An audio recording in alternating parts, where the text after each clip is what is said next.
Hi everyone, it's Jerry. I have a chess miniature to share with you from 1935. On the white end, Emanuel Lasker, playing against Vasja Pirc. Okay, on board, we have a Sicilian defense, an open Sicilian.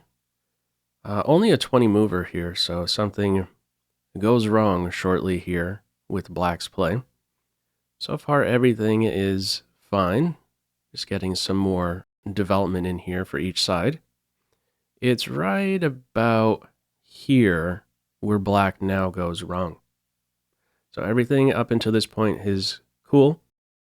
In this position, Black aims for this c4 square, this quick knight transfer to c4. In general, this is an excellent post for a knight, but it's poorly timed in this case. Computer prefers more development at this stage, looking at bishop e7 or bishop d7. Here's a way you could go wrong as Black if you think about trying to fee and Keto. b5 would be met with knight takes knight, queen takes knight, and then there's this idea of e5 with bishop f3, and there's an issue with the majors on these light squares. Black shoots for the c4 square. White presses with f5. Knight hops in. Bishop takes knight. Queen takes knight. And after pawn captures pawn, the only way to try to stay in the game at this stage is to recapture with the bishop. But even with this move here, computer calls this one plus 1.5, right around there.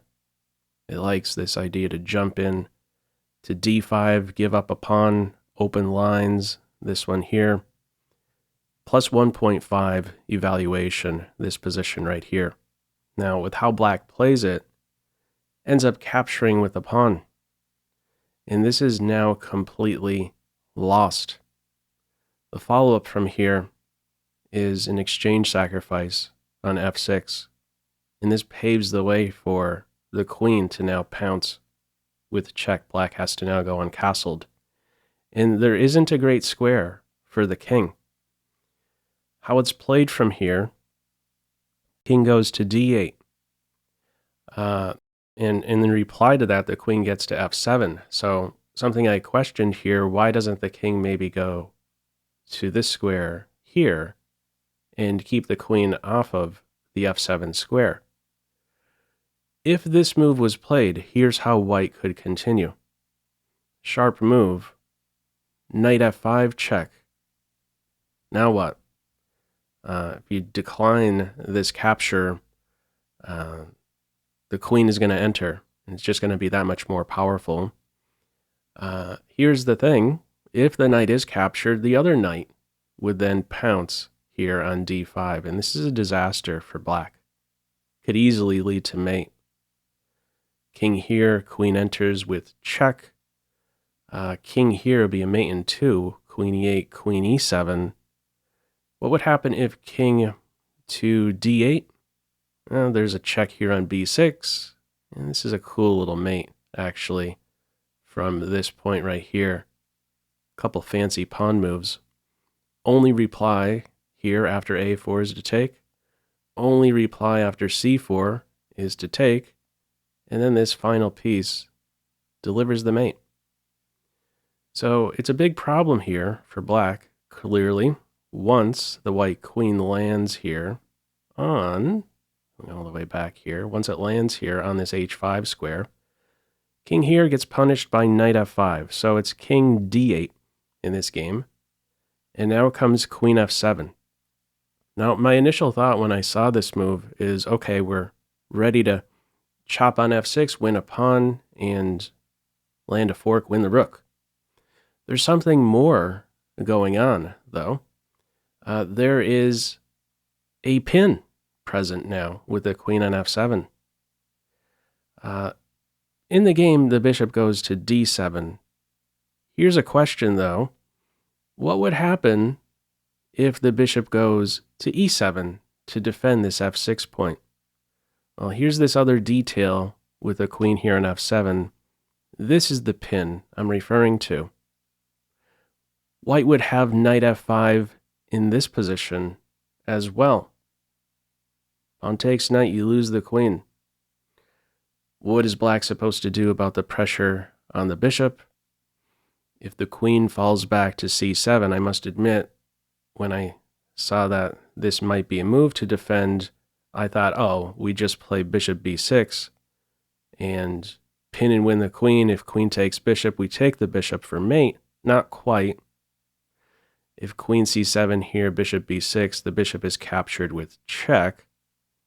But what you could do in the case of queen c7 is first play knight a4 with then the idea of bishop to b6. And this is decisive for white.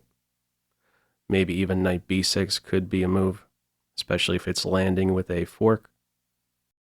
Any other defense in this position for black? Let's say the rook tries to babysit the bishop.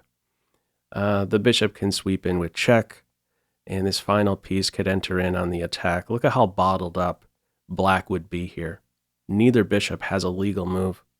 Rook can't move, has a responsibility to defend the bishop. And this rook here, I mean, there's no productive move with that piece. There's no way to prevent this attack right here. Look at all of the white pieces just swarming black. So we do not see in this game the attempt here to babysit the f6 pawn. The king tries to make a run for it. The bishop planted here on d7, ready to run now to c7, but it is busted by this stage. Queen captures f6 follows, king c7, queen takes rook, and from here bishop h6. So it says at this point you could go ahead and swipe the rook and allow this bishop to be captured, the knight to be captured, but okay, we could take 5 and then give up 6, but why not first track down a pawn before allowing this capture? That's what we see in this game. The knight swipes the e6 pawn. And this paves the way for an excellent knight jump in the future on d5. Black's response here is to take with the queen. If you take with the bishop, even better, cleaner than taking the rook would be to meet bishop takes knight with queen takes h7, landing a check, followed queen takes bishop. White in that resulting position would be up 3 pawns and a minor piece. All right, how it's played here, it's queen captures knight, queen captures rook, bishop takes bishop, check, and after move 20, king h1, black resigns. White is up the exchange and 2 pawns, and black has 0 counterplay whatsoever. Anyhow, what are your thoughts with this one? Feel free, as usual, to leave any feedback to this video in the comment section below. I hope you enjoyed it and maybe took a thing or two away. That's all for now. Take care.